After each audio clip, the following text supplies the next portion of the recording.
the hero's journey is a concept, or I like to think of it as an algorithm that Joseph Campbell developed as an explanation or a discovery that he made about all the common elements in all of the great heroic and religious figures of literature and legend and lore.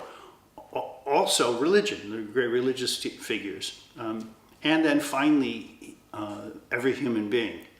And in short, there are three major parts to a hero's journey. Let me set the stage though. The person is living in a village or is living within a culture, and something isn't right in that culture.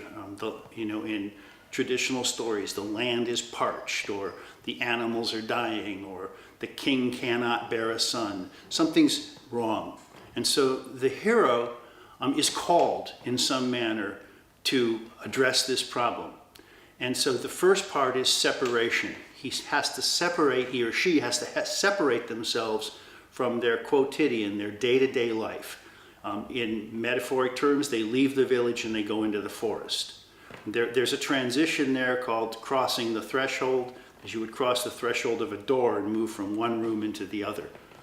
The crossing of the threshold is the finality of the separation. So it's moving from one reality into another. Now, in psychological terms, you're moving from consciousness into unconsciousness, but you move into another realm. Another way to think of it is you're awake, you go to sleep, you're now in sleep time, dream time. In that other realm, you encounter adversaries, you encounter helpers, you go through adventures, and all, that's, if you want, the basis of most movies, most novels, and most hero stories are all about the adventures and things that they go through in order to find the thing that's missing, the thing that they went out to seek. And so in that area, what we talk about that as initiation. So separation, cross the threshold, and now you have a series of adventures that initiate you into a different reality.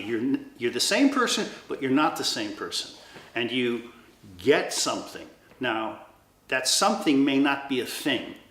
For example, in the oldest story we have, the legend of Gilgamesh, he goes out to find the elixir of eternal youth. And after all of his adventures, he finds the elixir, but he sets it down by the side of a lake and goes in to bathe. And while he's there, the snake comes along and drinks the elixir. And so he gets out. He doesn't have that thing, okay? But he still goes back home. And that going back home is return. So separation, initiation, and return. Now, you return when I say with the boon, with something. That thing is most often not a tangible object, but a story. It's the story of your adventures. It's the story of the transformations that you underwent. And when you come back, you bring that back. If you don't bring it back, there's no hero's journey. A lot of people in the 60s, when I was growing up, for example, people were experimenting with drugs. They did separation, they did initiation, and they never came back. They could never re-enter the world of common man, of everyday life. Assuming you do, sometimes you're called a hero, sometimes you're sacrificed, and the Christian legend is the Christian story is getting crucified.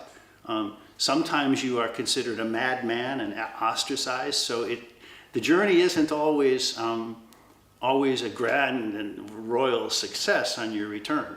Often it's not. I mean, often people do not want to hear what you have to say. We have an expression in English about the hero is never without honor except in his own country.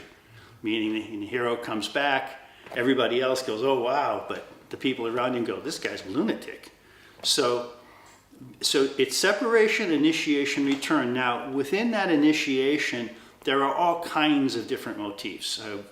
Joe enumerated a number of them, being in the belly of the beast, which is like being lost in the forest, and meeting the maiden and being reunited with the father. You can see these motifs in a lot of different films and stories.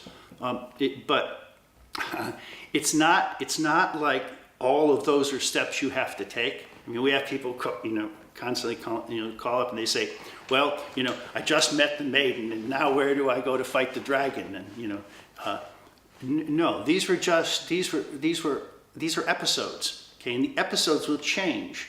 Another person wrote and said, well, Joseph Campbell has 17 steps and Chris Vogler has 28 steps. And I heard somebody, William Doty says there's 117 steps. How many steps are there? Well, each individual adventure is different. And in fact, it must be different. I mean, in the classics hero's journey story, we think of are the Knights of the Round Table in medieval time. So they're there, something's wrong, they sit there, they wait for a vision, a quest, and they all go out. And in the romances it says each knight entered the forest where it was darkest and there was no path. Because if you go in to the forest on a path, it's not your adventure, it's somebody else's. Somebody else already done that. But then they'd have their individual adventures and they would come back to the round table and they would share their story. And then they would wait for the next one. And that's important, wait for the next one. Because this is not something you do once and it's over. It's something that you're going to do again and again and again. And sometimes you'll get back with the boons, sometimes you'll come back empty-handed with an only partially formed story. So it's in the big term, it's the journey of a lifetime, right? Out into the world, out of that safe place where you were with central heating and room service on demand and all the other features of being in utero, and now you're thrust out into the world and you have all of these adventures, and then at the end of your life you return to, I'm not sure what, nobody knows for sure, but you can look at it in that big term, or you can look at it in the adventure of a day.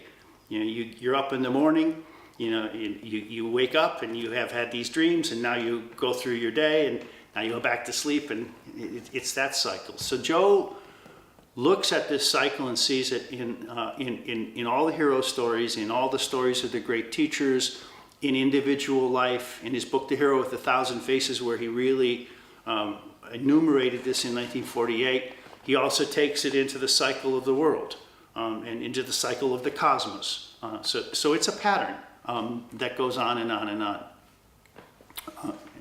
Separation, initiation, return. Those are the big markers.